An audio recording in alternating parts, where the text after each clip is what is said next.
Bagaimana cara pandemi corona menggoyang Indonesia? Bukan melalui virusnya, tapi melalui propaganda ketakutan.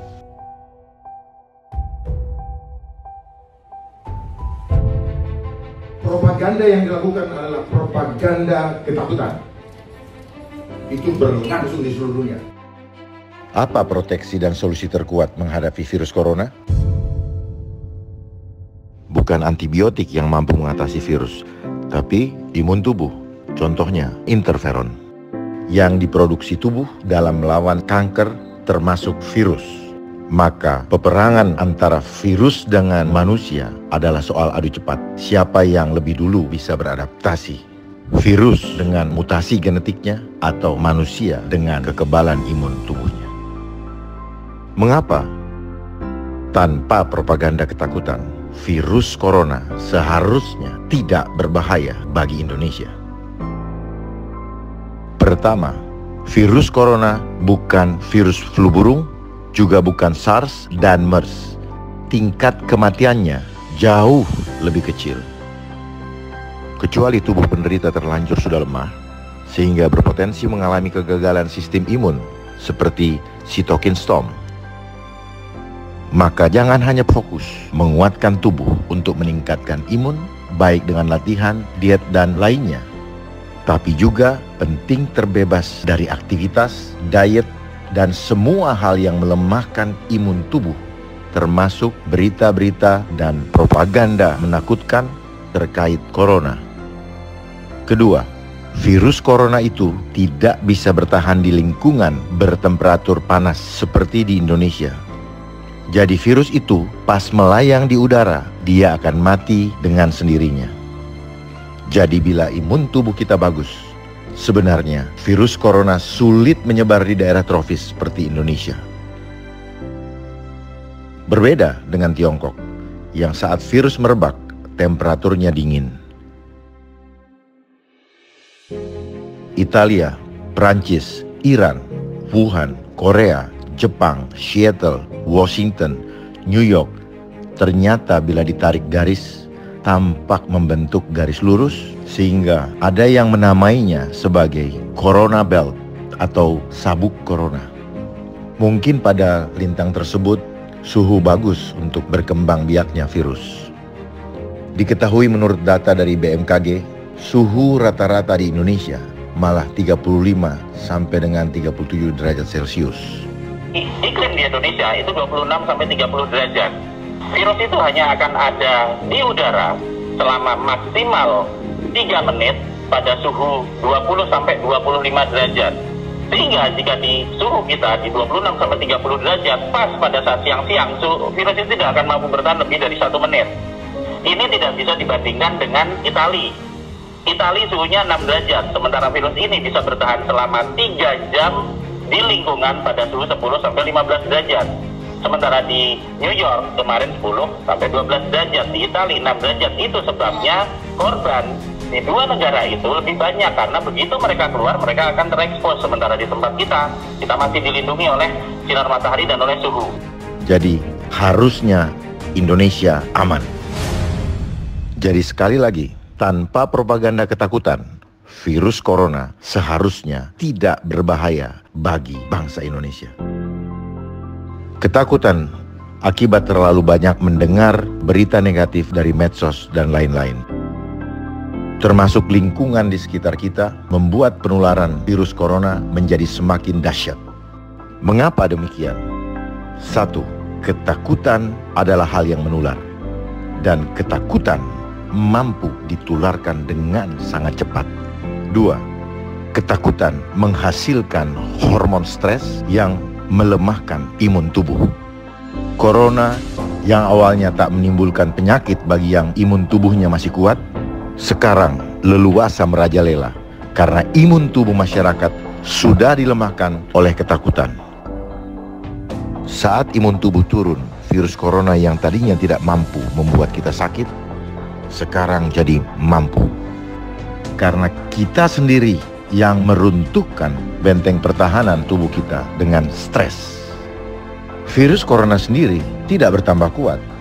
Kita sakit karena kita melemahkan diri kita sendiri.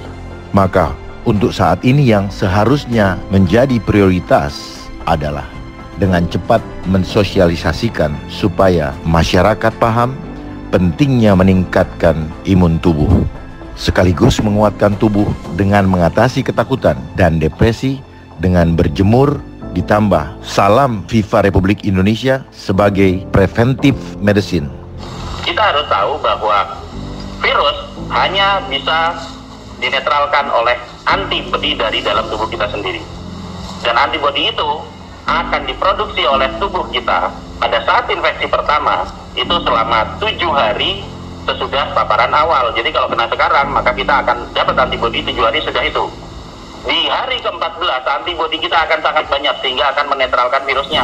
Itu yang terjadi kepada sebagian besar penderita positif coronavirus yang kemudian dia bisa kembali lagi dan juga bisa sehat lagi. Dan data mengenai coronavirus itu akan disimpan di dalam sel memori dari dalam tubuh kita, dan itu bisa bertahan sampai 30 tahun lebih. Sehingga jika kita terkena lagi, maka data dari sel memori tubuh kita akan langsung mengeluarkan antibodi tidak dalam 7 hari, tapi dalam waktu 1 sampai 2 hari, maka kita akan sembuh. Dan itu yang terjadi pada sebagian besar kasus-kasus penderita coronavirus yang positif. Sehingga jika kita dideteksi apakah kita mengalami didiagnosa sebagai positif, kita harus bertanya dulu, positif virus lewat PCR atau positif antibodi?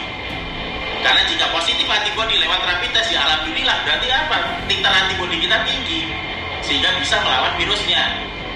Dan jika itu ternyata positifnya juga ada juga yang positif virus lewat PCR, itu pun juga tidak ada yang perlu ditakutkan karena sifatnya dinamis. Kita bisa positif sekarang, dalam waktu 2 minggu 16 hari, maka kita akan bisa berubah negatif. Persis sama seperti pasien nomor 1, 2, 3 datang positif, keluar negatif. Dan persis sama seperti ribuan orang lainnya yang ada di Indonesia yang jika terdeteksi positif saat ini, maka akan bisa sembuh kembali dengan jika bisa mengeluarkan antibodi yang cukup tinggi sehingga bisa menghilangkan virus yang ada di dalam tubuh kita. Kita akan bisa mengatasi ini. Status positif tidak perlu ditakuti. Jadi kalau sekarang kita dites lalu hasilnya corona positif, harusnya senang bukan takut. Karena dalam hitungan minggu kita akan kebal corona, bahkan 30 tahun ke depan. Jadi kenapa harus takut corona? Jadi yang penting diketahui, kena COVID jangan kita terlalu takut. Karena 80-90% orang kena COVID, dia akan sembuh dan nantinya membentuk kekebalan tubuh ya, sehingga nggak terkena lagi, kasus yang terkena lagi itu sangat sedikit. Tapi yang kita takutin itu orang kena COVID menjadi buruk keadaannya, yang diduga karena terjadi reaksi kimia yang disebut cytokine storm. Dari penelitian-penelitian yang udah ada, ya, dari kasus-kasus yang sudah terjadi di Cina dan di negara-negara lain, cytokine storm itu sebabnya apa? Satu, karena penderita itu enggak makan yang sehat ya. Jadi diduga kalau seseorang memakan plant-based diet, kemungkinan cytokine storm itu menjadi jauh lebih kecil. Bahkan menurut peneliti di Cina belum ada pasien yang meninggal atau belum ada pasien COVID yang dirawat yang plant-based diet. Cytokine storm ini bisa dipicu juga dengan pengobatan yang salah. Ya, beberapa obat tertentu kalau dimakan malahan bisa menimbulkan cytokine storm. Maka itu jangan kita so jago self-medicated ya.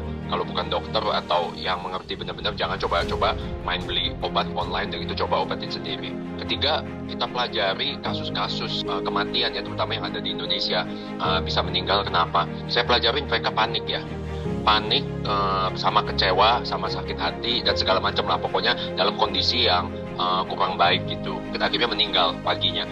Jadi kalau salah satu pencegahan cytokine storm itu, kita nggak boleh panik, nggak boleh marah, nggak boleh kecewa, nggak boleh sedih.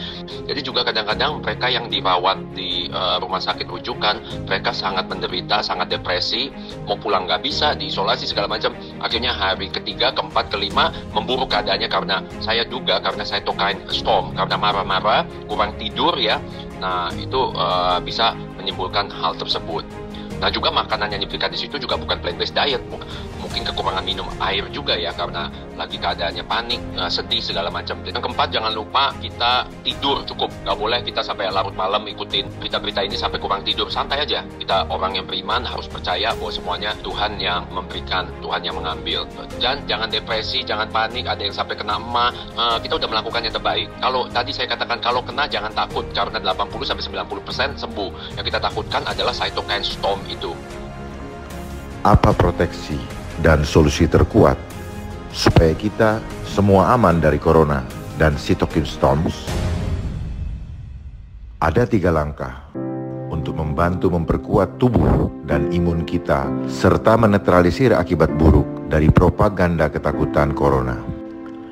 Inilah sesungguhnya jaring pengaman program social distancing supaya pandemi ini cepat berlalu.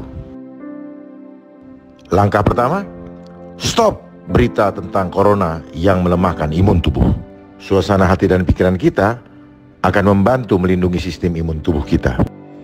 Hindari ketakutan akibat berita corona karena melemahkan sistem imun kita dan malah membuatnya lemah terhadap virus. Lihat berita corona, jadi ketakutan, jadi depresi, imun tubuh turun, mudah sakit, mudah kena corona. Jadi stop lihat berita corona. Jadi jauhkan diri kita dari berita tentang virus corona. Jangan terus mencari informasi tambahan di internet. Itu akan melemahkan kondisi imun tubuh kita. Hindari mengirim pesan yang melemahkan kepada orang lain karena malah berpotensi membuat mereka jadi depresi. Jadi tidak perlu berebut stok makanan, bahkan masker. Untuk yang imun tubuhnya kurang baik, penting untuk jangan cemas dan khawatir. Yang penting, rajin latihan, perkuat imun tubuh dengan pola hidup, makan, minum, istirahat yang cukup, dan latihan jasmani yang tepat, yaitu yang nyaman buat meridian dan sel tubuh. Jadi tak perlu cemas. 1. Bila kehabisan masker, hand sanitizer, atau sabun cuci tangan.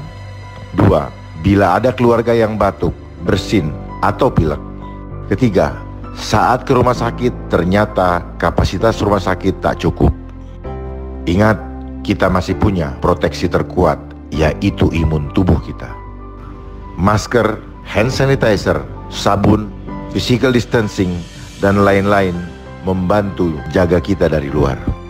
Namun imun menjaga di dalam. Pertama, ajarkan kepada keluarga mengatasi dini di rumah dulu sebelum ke rumah sakit. Caranya, lindungi saluran nafas kita.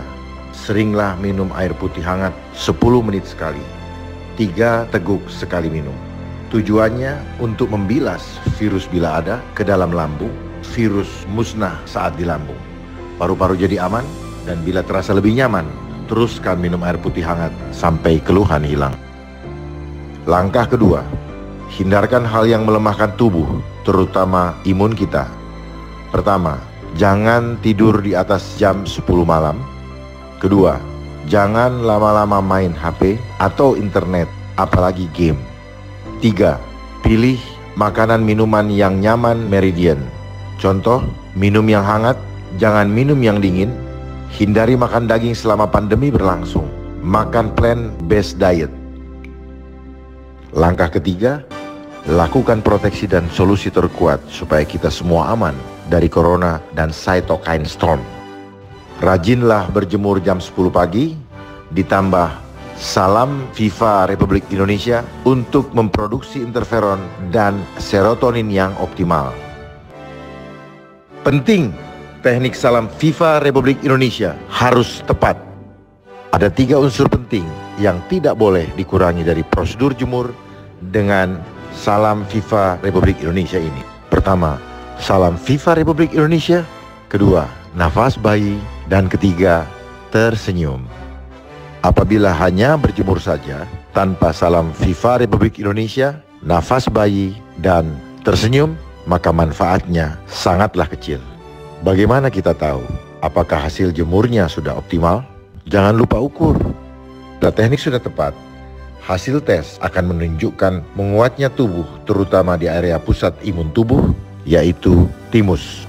Yang hasil tes tubuhnya masih lemah, perbaiki kembali teknik salam FIFA Republik Indonesia-nya. Berlatihlah tiap hari selama pandemi masih berlangsung. Sebarkan cara berjemur yang tepat ini kepada keluarga kita dan semua orang yang kita kasihi, sebab solusi supaya pandemi ini cepat berlalu.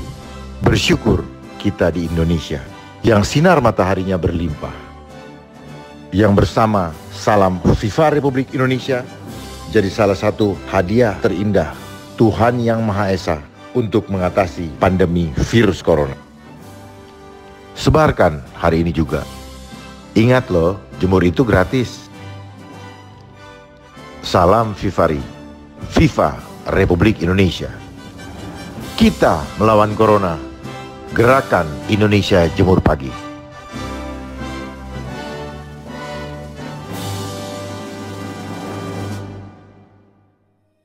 Sambil berjemur, lakukan gerakan ini. Perhatikan titik bantalan di bawah ibu jari.